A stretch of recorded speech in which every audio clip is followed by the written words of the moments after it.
More than 2 weeks of fighting historic wildfires in California, New Mexico wildland fire crews are back home.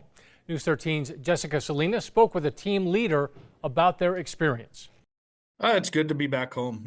Crews from 5 different New Mexico fire departments have returned home after 18 days on the job, battling some of the most destructive wildfires in California history. The fires were I'd say a little bit more devastating due to the intensity that fires had burned through.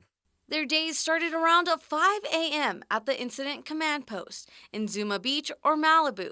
Some days, the 19 New Mexico firefighters would work 24-hour shifts. At any point in time, we could be called back in the event that their fire decided to reignite or start having more of a threat to the communities again. We could be recalled at any moment's notice.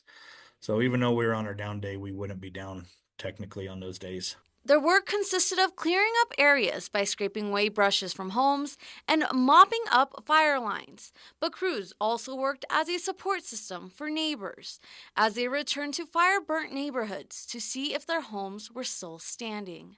One resident mentioned, the reason he was leaving is like, who are my kids going to play with?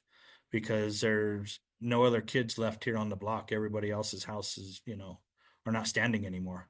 They say helping out with these fires has been a learning experience they hope to use back here in New Mexico. It's always an honor to be able to go out there and help out wherever we are helping out. Jessica Salinas, KRQE News 13.